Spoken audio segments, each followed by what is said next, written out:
সোনার সময়ে স্বাধীনতা দিবস স্পেশাল। ৫,০০০ টাকা কেন ধার করলেন প্রধানমন্ত্রী? লেখক ইন্দ্রনীল শুক্লা, পাঠে অবর্ণা রায়।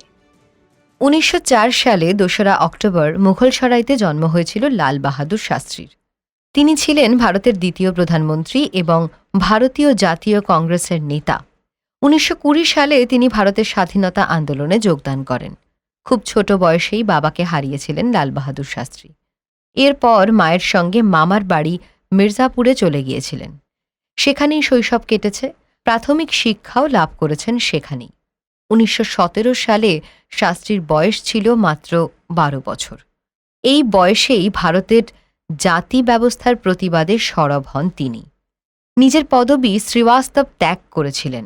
এরপর স্নাতক হওয়ার পর তাঁকে শাস্ত্রী উপাধি দেওয়া হয়েছিল, যার অর্থ হল পণ্ডিত।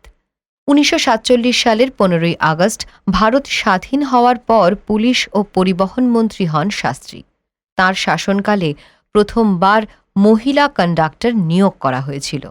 বিক্ষোভকারীদের ছত্রভঙ্গ করার জন্য লাঠির পরিবর্তে ওয়াটার জেট ব্যবহারের পরামর্শ দিয়েছিলেন তিনি।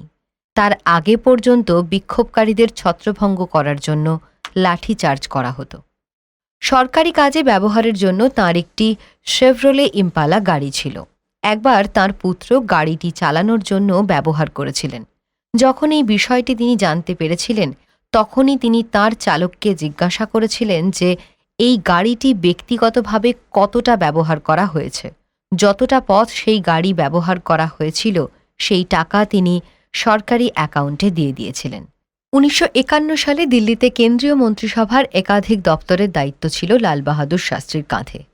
একে একে সামলাতে শুরু করেন রেল, পরিবহন ও যোগাযোগ, শিল্প ও বাণিজ্য, স্বরাষ্ট্রসহ বিভিন্ন দপ্তর। নেহেরুর অসুস্থতার সময় তাঁকে দফতরবিহীন মন্ত্রীও ঘোষণা করা হয়েছিল। ১৯৫২ সালে শাস্ত্রী রেলমন্ত্রী হন। কিন্তু ১৯৫৬ সালে তামিলনাড়ুতে একটি ভয়াবহ রেল দুর্ঘটনা হয়, তাতে প্রায় ১৫০ জনের মৃত্যু হয়। এই ঘটনার পরই রেলমন্ত্রীর পদ থেকে ইস্তফা দেন তিনি। দুধের উৎপাদন ও সরবরাহ বৃদ্ধির জন্য শ্বেত বিপ্লবের সূচনা করেছিলেন তিনি। আর ওই একই সময় দেশে খাদ্য উৎপাদন বৃদ্ধির জন্য সবুজ বিপ্লবের সূচনা করেছিলেন।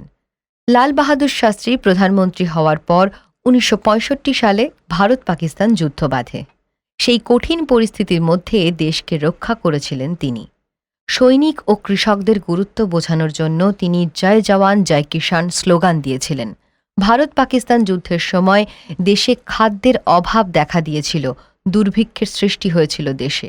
ওই সংকটের মুহূর্তে নিজের বেতন নেওয়া বন্ধ করে দিয়েছিলেন তিনি, আর দেশের সাধারণ মানুষকে সপ্তাহে একটা দিন উপোস করার জন্য অনুরোধ করেছিলেন। তার এই আবেদন ব্যাপক সাড়া ফেলে দিয়েছিল। প্রতি সপ্তাহের সোমবার দিন সন্ধেতে রেস্তোরাঁগুলি তাদের দোকান বন্ধ করে দিত। পরে এর নাম দেওয়া হয় শাস্ত্রী ব্রত। ব্যক্তিগত জীবনে ১৯২৮ সালে ললিতা দেবীর সঙ্গে বিবাহ বন্ধনে আবদ্ধ হন শাস্ত্রী। যৌতুক নেননি, তবে শ্বশুর বাড়ির অনুরোধে তিনি মাত্র ৫ গজ খাদি কাপড় এবং স্পিনিং হুইলকে যৌতুক হিসেবে গ্রহণ করেন। যখন তিনি প্রধানমন্ত্রী ছিলেন, তখন তাঁর পরিবার তাঁকে একটি গাড়ি কিনতে বলেছিল। সেই সময়ে ফিয়াট গাড়ি কিনেছিলেন তিনি, সেই সময় যার দাম ছিল ১২,০০০ টাকা। কিন্তু তার কাছে তখন ওই পরিমাণ টাকা ছিল না, ব্যাংকে মাত্র ৭,০০০ টাকা ছিল। সেই কারণে পাঞ্জাব ন্যাশনাল ব্যাংক থেকে ৫,০০০ টাকা ঋণের জন্য তিনি আবেদন করেছিলেন। সেই গাড়িটি আজও দিল্লির শাস্ত্রী মেমোরিয়ালে রাখা আছে। ১৯৬৬ সালের জানুয়ারিতে তাশকান্দ চুক্তি সম্পন্ন করতে সেখানে গিয়ে মে মাসের ১১ তারিখ রাতে হোটেলের ঘরে তাঁর মৃত্যু হয়। সরকারিভাবে জানানো হয় তিনি হৃদরোগে আক্রান্ত হয়ে মারা গিয়েছিলেন। কিন্তু তার পরিবারের সদস্যরা এই মৃত্যুর পিছনে রহস্য আছে বলে বারে বারেই তাঁরা গোপন ফাইল প্রকাশের দাবি তুলেছেন। সুদূর তাশখান্দে কি বিষপ্রয়োগে হত্যা করা হয়েছিল তাঁকে? উত্তর মেলেনি আজও।